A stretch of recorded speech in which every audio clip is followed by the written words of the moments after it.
Hello my CBSE champion बच्चों, आपका स्वागत है संकल्प भारत फाउंडेशन प्लेटफॉर्म पे। आज के इस लेक्चर में राघवेंद्र सर लेकर आए हैं फिजिक्स के ऑल इंपॉर्टेंट डेरिवेशन जो आपके सीबीएसई बोर्ड एग्जाम के पॉइंट ऑफ व्यू से पूछे जा सकते हैं। तो ये जो 3 डेरिवेशन उसके बारे में मैं जरूर बताऊंगा, क्योंकि मैंने वादा किया था आपसे और आप डिमांड भी कर रहे थे कि सर जितने भी इंपॉर्टेंट डेरिवेशन है उनका एक वीडियो बना दीजिए, ताकि हम उस वीडियो से डेरिवेशन को पढ़ लें, प्रैक्टिस कर लें और अगर एग्जाम में पूछे तो हम उसको लिख कर ले आए। तो बस आपको टेंशन नहीं लेनी है, क्योंकि इस वीडियो में सारे इंपॉर्टेंट डेरिवेशन मैं कवर करके ले आया हूं। तो वो डेरिवेशन कितने हैं तो बच्चों एक बात समझ लो, बोर्ड एग्जाम में अगर डेरिवेशन पूछेगा तो केवल 3 ही डेरिवेशन है जो पूछे जा सकते हैं, क्योंकि पिछले 10 साल का अगर बोर्ड एग्जाम का आप रिकॉर्ड उठा के देखो तो जो डेरिवेशन पूछे गए हैं वो 3 डेरिवेशन ही पूछे गए हैं और वही 3 इंपॉर्टेंट है और वही तीनों वीडियो में आज मैं कराऊंगा। तो वीडियो को एंड तक जरूर देख लेना और ये डेरिवेशन को पढ़ लेना, समझ लेना, ठीक है। अगर आप मैं जैसा बोल रहा हूं वैसा लिख कर आओगे बोर्ड एग्जाम में पूरे के पूरे नंबर मिलेंगे और ये वीडियो आपको प्री बोर्ड एग्जाम में भी हेल्प कर सकती है, ठीक है। चलिए, तो पहली बात तो वो इंपॉर्टेंट डेरिवेशन कौन से हैं। सबसे पहला जो डेरिवेशन है वो derivation of joules law of heating का है, ठीक है, जो हम इलेक्ट्रिसिटी में पढ़ते हैं। सेकेंड डेरिवेशन है जब हम बहुत सारे रेजिस्टर को सीरीज में लगाते हैं तो उनके इक्विवेलेंट रेजिस्टेंस का जो फॉर्मूला है उसको डिराइव करने वाला डेरिवेशन, ये भी इलेक्ट्रिसिटी चैप्टर में।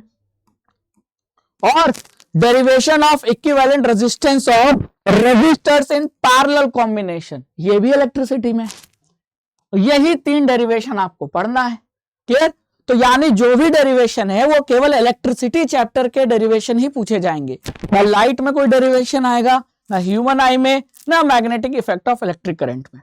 तो ये जो तीनों डेरिवेशन है इलेक्ट्रिसिटी चैप्टर से रिलेटेड है और ये तीनों ही हमको पढ़ना है, बोर्ड एग्जाम के लिए बहुत इंपॉर्टेंट है, ठीक है। तो सबसे पहले हम स्टार्ट करेंगे जूल्स लॉ ऑफ हीटिंग का, क्लियर।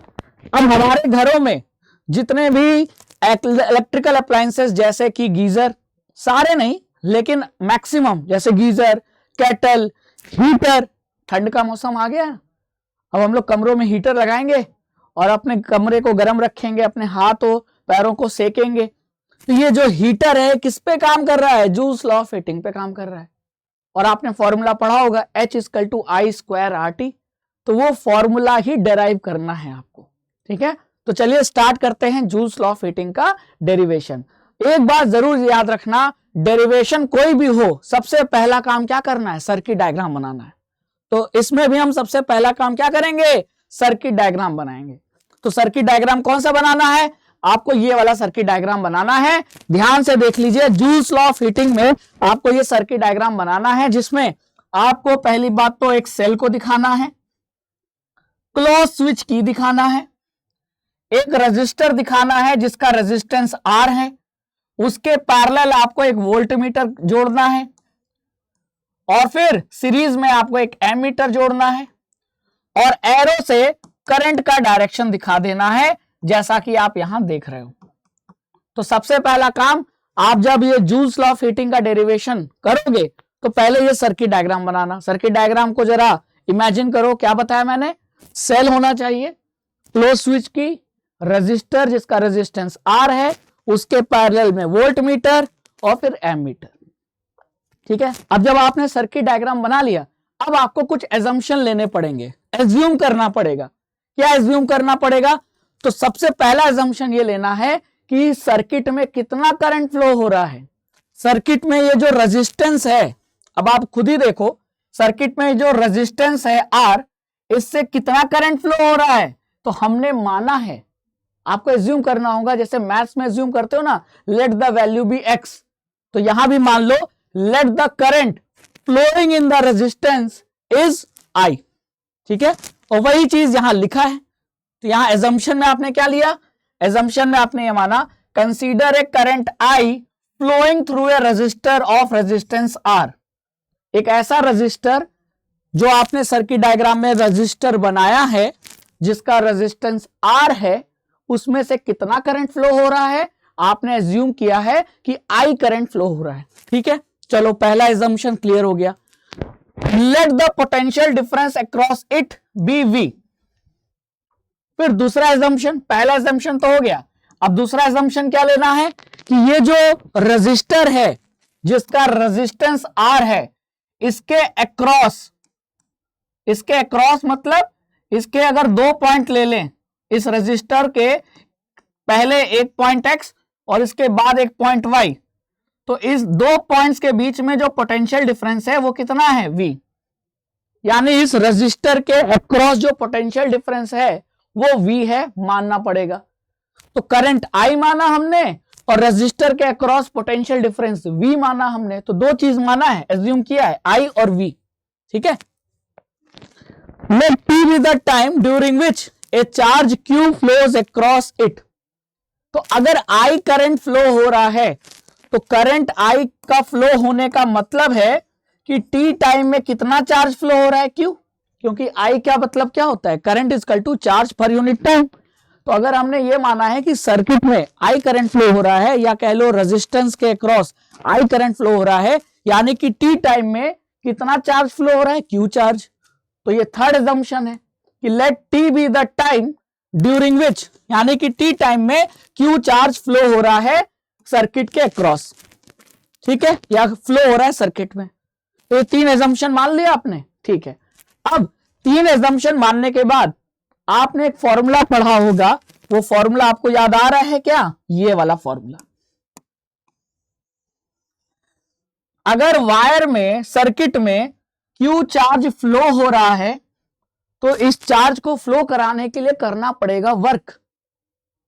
ठीक है, और वो जो वर्क डन होता है पर यूनिट चार्ज, वही होता है पोटेंशियल जो आपने V माना है उसके बराबर, यानी V equal to W upon Q होता है। तो फिर कितना वर्क करना पड़ेगा, तो अगर यहां से आप वर्क निकालोगे तो ये हो जाएगा V इंटू Q। तो work done in moving charge Q through a potential difference V is VQ। बात समझ में आ गई। यानी सर्किट डायग्राम बनाने के बाद जब आपने ये लिख दिया कि सर्किट में I करंट फ्लो हो रहा है, I करंट फ्लो हो रहा है, इसका मतलब T टाइम में Q चार्ज फ्लो हो रहा है, तो उस Q चार्ज को फ्लो कराने के लिए आपको कितना वर्क करना पड़ा, V इंटू Q वर्क करना पड़ा। ये इस फॉर्मूले से आ गया। ठीक है, चलिए अब आगे चलते हैं। यहां तक आपने लिख लिया, ये फॉर्मूला लिखना पड़ेगा। अब आगे चलते हैं। अगर V इंटू Q इतना वर्क करना पड़ेगा, है ना, वर्क बराबर क्या आया, V इंटू Q। तो अगर इतना वर्क करना पड़ेगा तो इतना वर्क करने के लिए इतनी एनर्जी सप्लाई भी करनी पड़ेगी। कहां से सप्लाई होगी, बैटरी या सेल से। Therefore द सोर्स क्या है, सोर्स हमारा या तो सेल होगा नहीं तो बैटरी होगा। अब आपने सर्किट में क्या किया है, सेल या बैटरी बनाया है, हाँ बनाया सर हमने, देखो। तो अगर मुझे इस पूरे सर्किट में Q चार्ज को फ्लो कराने के लिए कितना वर्क करना है, हमको वर्क करना है V इंटू Q। तो ये वर्क कौन करेगा, ये वर्क सेल या बैटरी करेगी। तो सेल इतने वर्क को करने के लिए उसको इतनी ही एनर्जी क्या करनी पड़ेगी, सप्लाई करनी पड़ेगी। ये बात समझ में आ गई। तो therefore the source must supply energy equal to VQ। जितना वर्क उतनी एनर्जी दो। तो अगर सेल को VQ वर्क करना है तो VQ एनर्जी सप्लाई करनी पड़ेगी। कितने टाइम में, T टाइम में। ये लिखो आप, ये लिखना पड़ेगा आपको। ठीक है, hence the power input to the circuit by the source is. तो सोर्स का पावर क्या होगा, तो पावर का फॉर्मूला होता है V इंटू I। पावर का फॉर्मूला क्या होता है, V इंटू I। ठीक है, तो the power input of the circuit by the source, यानी सोर्स का जो पावर होगा वो होगा VI के बराबर।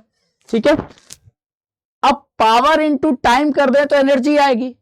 तो अगर पावर ये है और हमको क्या निकालना है, एनर्जी सप्लाई निकालना है, जो सोर्स सेल या बैटरी जो एनर्जी सप्लाई कर रही है वो निकालना है। तो वो कैसे निकलेगा, पावर को टाइम से मल्टीप्लाई कर दें, यानी VI को T से मल्टीप्लाई कर दें, ये आ जाएगी एनर्जी। इतनी ही एनर्जी सोर्स को सप्लाई करना पड़ेगा ताकि Q चार्ज सर्किट में क्या करे, फ्लो करता रहे। ठीक है, अब ये आपने एनर्जी निकाल लिया। अब यही एनर्जी हीट के फॉर्म में बाहर भी निकलेगी। भैया ये एनर्जी सप्लाई हो रही है ना, तो इतनी ही एनर्जी बाहर निकलेगी हीट के फॉर्म में। तो मैं हीट एनर्जी को क्या लिख सकता हूं, हीट लिख सकता हूं। तो H इक्वल टू यानी हीट इक्वल टू VIT हुआ। हां सर हुआ, बिल्कुल। अब VIT में मुझे यह ध्यान रखना है, मैं लगाऊंगा ओम्स लॉ। तो ओम्स लॉ क्या कहता है कि V इक्वल टू IR। तो मैं यहां V की जगह IR पुट कर दूं तो ये हो जाएगा IR into I into T. तो I क्या हो गया, स्क्वायर R T, और वहां से फॉर्मूला आ गया मेरा क्या, H equal to I square RT, और इसी को कहते हैं जूल्स लॉ ऑफ हीटिंग। बात समझ में आई?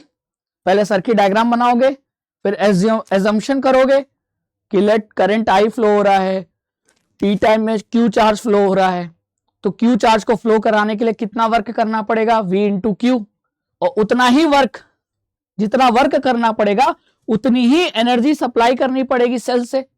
वो एनर्जी सप्लाई कितना आ गया, VIT, और V की जगह ओम्स लॉ की जगह हमने क्या रख दिया, ओम्स लॉ से हमको पता है IR, तो V की जगह IR रख दोगे इस फॉर्मूले में, तो H का फॉर्मूला बन जाएगा I स्क्वायर RT, और यही है आपका जूल्स लॉ ऑफ हीटिंग।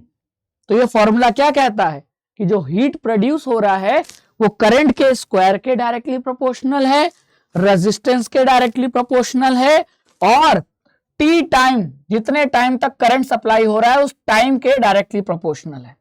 बात समझ में आ गई? तो ये तीन चीजें भी याद रखनी है, directly proportional, directly proportional, directly proportional. किसके? To the square of the current, to the resistance, and directly proportional to the time. कौन सा टाइम? वो टाइम जब तक करंट फ्लो हो रहा है सर्किट में। तो यहां हमारा जूल्स लॉ का डेरिवेशन क्या हो गया, कंप्लीट हो गया।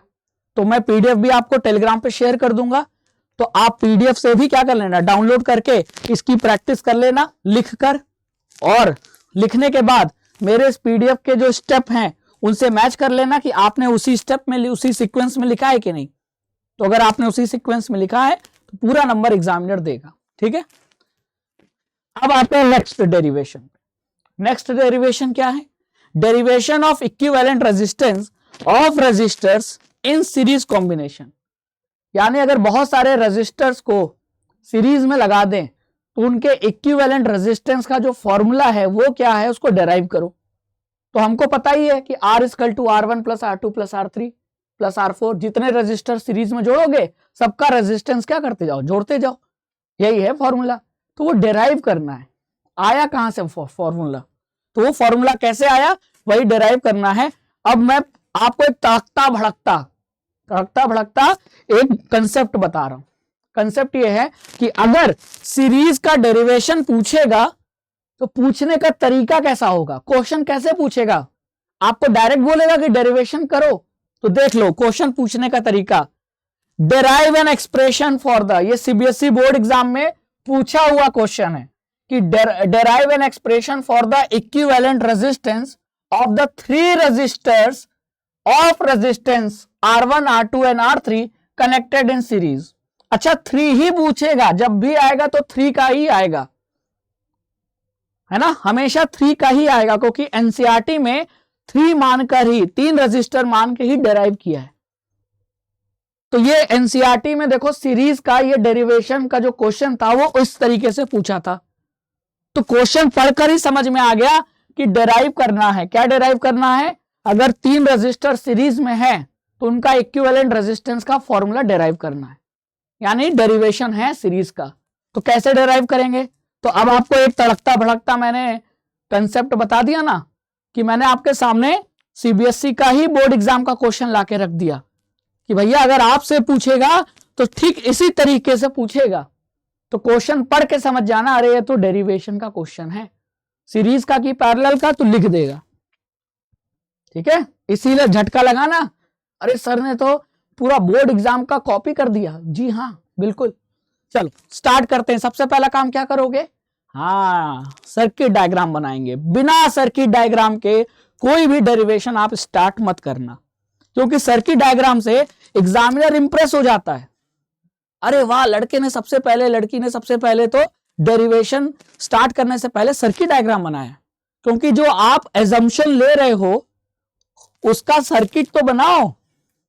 वो करंट कहां फ्लो हो रहा है? सर्किट में। तो सर्किट बना के तो दिखा एग्जामिनर को कि हवा में करंट फ्लो हो रहा है, नहीं ना। तो ये चीज आपका ध्यान रखना है। तो अब हमको सर्किट डायग्राम बनाना है, तो ध्यान रखो सर्किट डायग्राम कैसे बनाएंगे। अगर सीरीज का डेरिवेशन है तो सबसे पहले बहुत सारे सेल ले लो, यानी battery plus minus plus minus plus minus plus minus. यहां 4 सेल दिखाया है, 4 सेल से बनी बैटरी है। आप 3 सेल की बैटरी बना लो, 2 सेल की बैटरी बना लो, 5 सेल की बैटरी बना लो, आपके ऊपर है। बैटरी मतलब बहुत सारे सेल्स का कॉम्बिनेशन। तो वहां सबसे पहले आपको बैटरी बनाना है। बैटरी से फिर एक एमीटर को कनेक्ट कर देना है, बहुत बढ़िया। फिर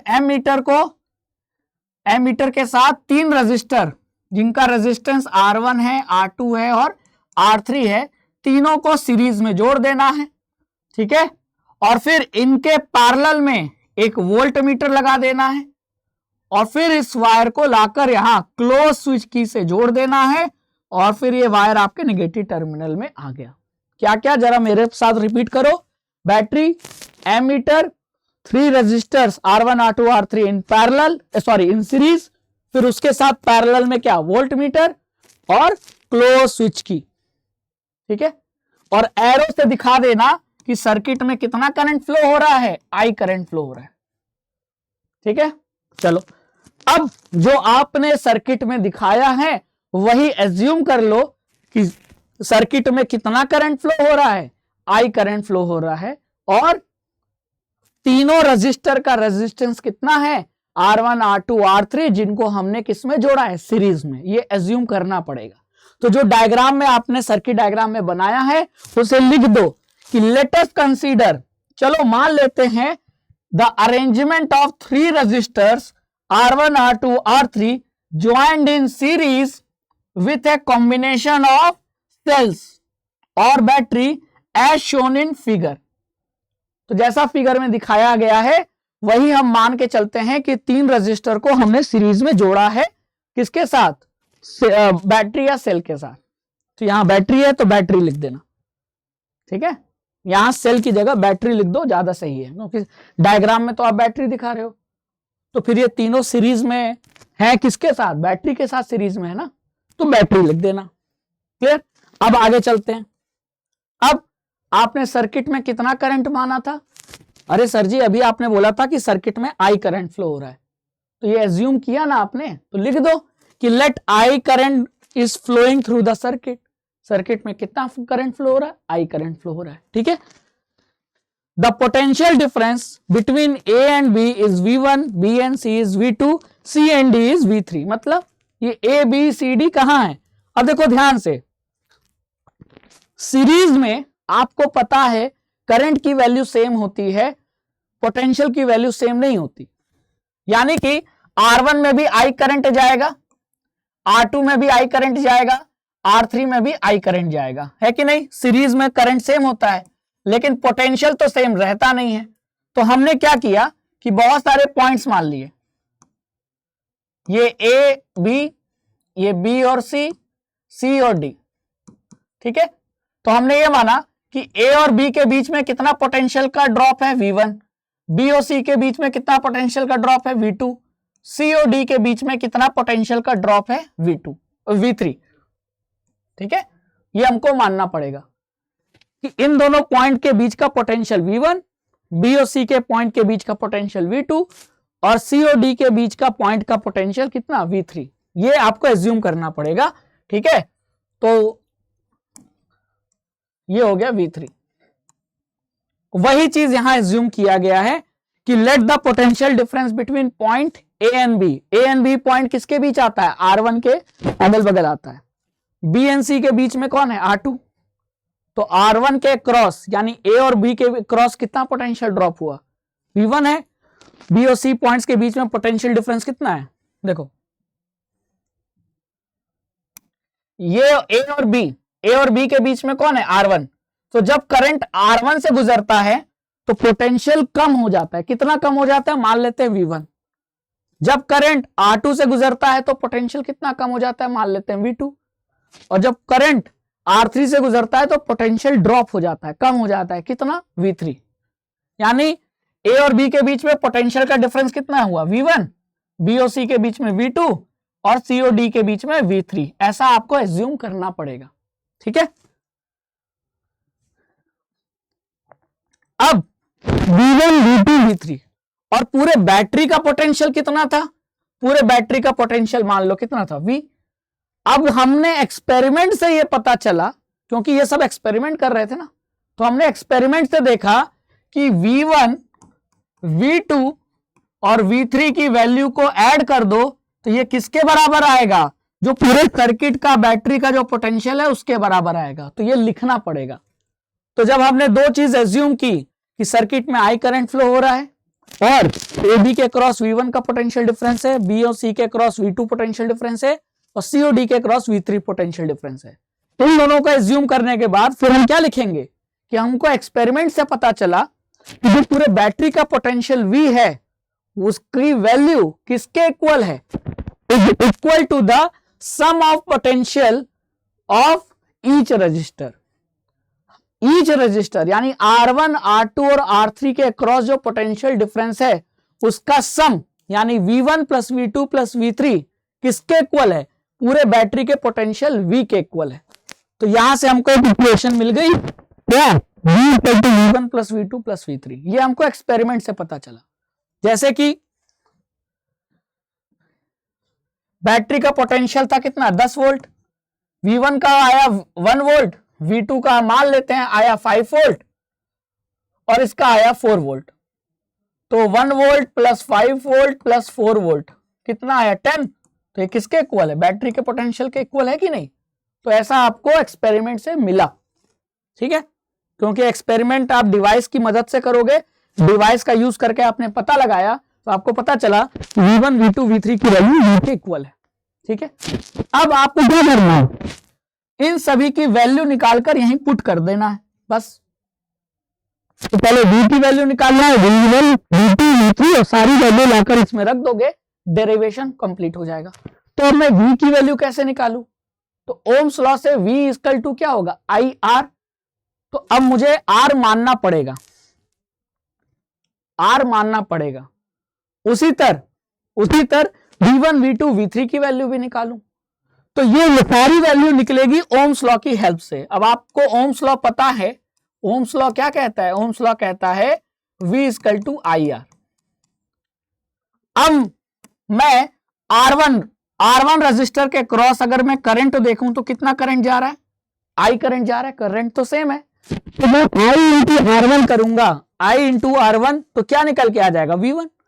तो V1 की वैल्यू कितनी हो गई I इंटू R1, V2 की वैल्यू I इंटू R2, क्योंकि करंट तो सेम है, रेजिस्टेंस बदल रहा है। तो V2 हो गया I इंटू R2, V3 हो गया I इंटू R3।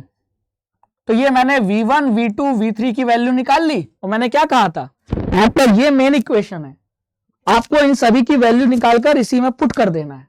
तो हमने V1 की वैल्यू निकाल ली IR1, V2 IR2, V3 IR3। ठीक है, फिर अब मान लेता हूं कि R1 R2 R3 का इन तीनों का मिला के जो इक्विवेलेंट रेजिस्टेंस है उसको मैं मान लेता हूं REQ या मान लो RS, कुछ भी मान लो, आपके ऊपर है। तो let the equivalent resistance of the combination of register in series, ये जो तीन रजिस्टर R1 R2 R3 जो सीरीज में जुड़े हैं, इन तीनों का इक्विवेलेंट रेजिस्टेंस में मान लेता हूं क्या REQ या आप मान लो RS, कुछ भी मान लो। ठीक है, तो मैं इन तीनों की जगह एक वायर रजिस्टर लगा सकता हूं ना इतने ओम का। तो मैंने इन तीनों की जगह एक रजिस्टर लगाया जिसका रेजिस्टेंस क्या मान लिया R इक्विवेलेंट। तो इन तीनों की जगह एक रजिस्टर, करंट कितना फ्लो हो रहा है, अभी भी I करंट फ्लो हो रहा है और मेरे पूरे सर्किट का पोटेंशियल कितना है V। तो यहां V इक्वल टू क्या हो जाएगा I इंटू R इक्विवेलेंट। तो V हो जाएगा I इंटू R इक्विवेलेंट। अब देखो V1 V2 V3 तो निकल ही गया था, अब मेरी V की भी वैल्यू आ गई, सारी वैल्यू मुझे मिल गई। अब ये सारी वैल्यू V की, V1 की, V2 की, V3 की किस इक्वेशन में पुट करूंगा, अभी बताया था इक्वेशन नंबर 1 में पुट करूंगा। किस में पुट करूंगा, इक्वेशन नंबर 1 में। तो जब आप पुट करोगे तो क्या पुट करोगे, तो V की जगह I into are Q, V1 की जगह I इंटू R1, V2 की जगह I इंटू R2 और V3 की जगह I इंटू R3। ठीक है, अब कॉमन क्या है? I कैंसिल कर दो, तो यहां से R इक्विवेलेंट क्या है? तीनों रजिस्टर का इक्विवेलेंट रेजिस्टेंस, वो किसके बराबर आ गया? R1 plus R2 plus R3 के। आपका फॉर्मूला डेराइव हो गया डेरिवेशन कंप्लीट। ठीक है, तो सर्किट डायग्राम बनाया, एजम्पशन लिया, फिर एजम्पशन के बाद फिर क्या बोला कि एक्सपेरिमेंट से पता चला कि V equal to V1 plus V2 plus V3 होता है, और सबकी वैल्यू निकालकर उस इक्वेशन में रख दिया। I कॉमन था क्योंकि सीरीज की है बात है, सीरीज में करंट सेम होता है, ये कैंसिल आउट हो गया और आपका इक्विवेलेंट रेजिस्टेंस का फॉर्मूला आ गया। अगर 4 रजिस्टर होते तो R3 प्लस R4 हो जाता, 5 रजिस्टर सीरीज में होंगे तो R4 प्लस R5 जुड़ता चला जाएगा, जितने रजिस्टर उतने ऐड होते जाएंगे।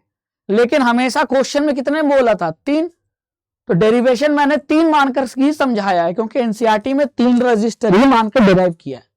तो ये मान के चलो 100% कंफर्म है कि आपसे अगर बोर्ड एग्जाम में क्वेश्चन पूछेगा डेरिवेशन का सीरीज में, तो 3 ही रजिस्टर बोलेगा।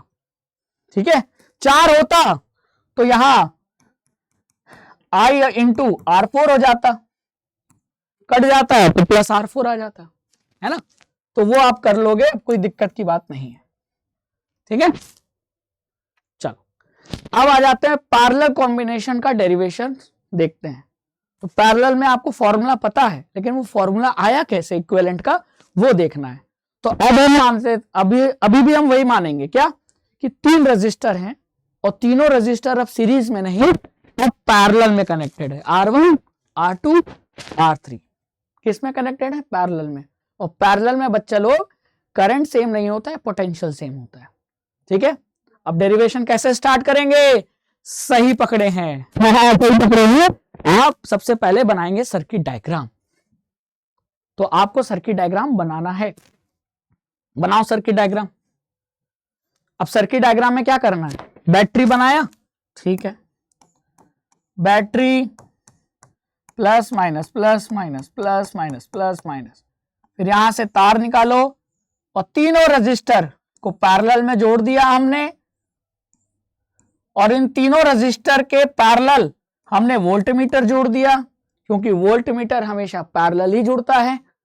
फिर हमने यहां सीरीज में एक एमीटर जोड़ दिया, क्लोज स्विच की जोड़ दिया बस, और यहां एरो से दिखा दिया करंट का डायरेक्शन। यानी सीरीज और पैरेलल डेरिवेशन में जो हमने सर्किट डायग्राम बनाया है, उस सर्किट डायग्राम में बस थोड़ा सा डिफरेंस है कि सीरीज में तीनों किसमें थे? सीरीज में थे, और पैरेलल में ये तीनों रजिस्टर पैरेलल में है। बाकी दोनों जगह वोल्ट मीटर था, दोनों जगह एमीटर था, दोनों जगह क्लोज स्विच की था, और दोनों जगह बैटरी था। ठीक है, अब यहां भी असम्पशन लेना पड़ेगा क्या कि लेट अस कंसीडर, वहां क्या माना था कि चलो मानते हैं कि 3 रजिस्टर सीरीज में जुड़े हैं। यहां क्या लिखोगे? लेट अस कंसीडर कि there are 3 resistors R1 R2 R3 which are connected in parallel with a combination of cells, in parallel with a combination of cell या battery as shown in figure। बस जो यहां बनाया है आपने उसी को सेंटेंस के फॉर्म में लिख दो। ठीक है, तो क्या लिखोगे आप कि let us assume there are 3 resistors R1 R2 R3 connected parallelly with battery as shown in figure। ठीक है, अब आप बताओ यहां जो करंट आई है, ये यहां तक आने के बाद करंट क्या हो जाएगा? डिवाइड होगा कि नहीं? हां, डिवाइड होगा। तो मान लेते हैं ऊपर वाली ब्रांच में कितना करंट गया? I1, नीचे वाली ब्रांच में I2 और थर्ड ब्रांच में I3। तो ये एक्सपेरिमेंट से पता चला कि I1 plus I2 plus I3 करोगे किसके इक्वल होगा? I के इक्वल होगा। सीरीज में क्या था? एक्सपेरिमेंट से पता चला था कि V1 plus V2 plus V3 V के इक्वल है। यहां पोटेंशियल इक्वल हो रहा था, यहां करंट की वैल्यू जो है वो सर्किट का जो टोटल करंट है वो इंडिविजुअल करंट के सम के इक्वल है। ये हमको कहां से पता चला? एक्सपेरिमेंट से, जब हमने डाटा ऐड करके देखा। तो ये आपको लिखना पड़ेगा, ठीक है, कि करंट I1, ये भी अज्यूम करना पड़ेगा कि I1 I2 I3 current flow हो रहा है R1 R2 R3 रजिस्टर से, और ठीक है, और पोटेंशियल डिफरेंस जो सर्किट में है वो V है, और करंट जो पूरे सर्किट में फ्लो हो रहा है वो I है। लिख लिया, ये एज्यूम करना पड़ेगा। तो क्या आपने किया था, सबसे पहले याद करो, वापस से स्टेप को दोहराते हैं। पहले आपने सर्किट डायग्राम बनाया, फिर क्या लिखा कि लेट अस कंसीडर कि 3 resistor R1 R2 R3 connected parallelly with battery as shown in figure. फिर आपने क्या लिखा कि let I1 I2 I3 current is flowing in the resistor R1 R2 R3, ठीक है, और लेट, फिर क्या माना कि let total current in the circuit is I and the potential of the battery is V। Battery का जो potential difference है सर्किट में वो V है, और टोटल करंट जो सर्किट में फ्लो हो रहा है वो I है, ठीक है। अब मैंने क्या बोला था कि इट इज ऑब्जर्व्ड, हमको एक्सपेरिमेंट से पता चला कि जो I की वैल्यू है वो I1 plus I2 plus I3 को ऐड करने पर बराबर मिल रही है। तो ये लिख दो कि it is observed that the total current I is equal to the sum of separate current through each branch of the combination. Parallel के हर ब्रांच में जितना करंट था उस करंट के सम के इक्वल टोटल करंट है, ये हमको एक्सपेरिमेंट से पता चला, ठीक है। तो यहां ये इक्वेशन बन गया। अब ये मेन इक्वेशन है, इसी में आपको वैल्यू पुट करना है। सीरीज वाले में क्या था, V equal to V1 plus V2 plus V3, वो मेन इक्वेशन था, यहां ये मेन इक्वेशन है।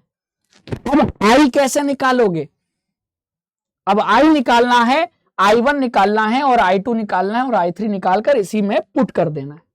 अब I कैसे निकालोगे, तो चलो मान लेते हैं, अब आपको यहां एज्यूम करना पड़ेगा, मैं वापस से बैक जा रहा हूं। मान लेते हैं कि इन तीनों की जगह मैंने एक रजिस्टर लगाया है,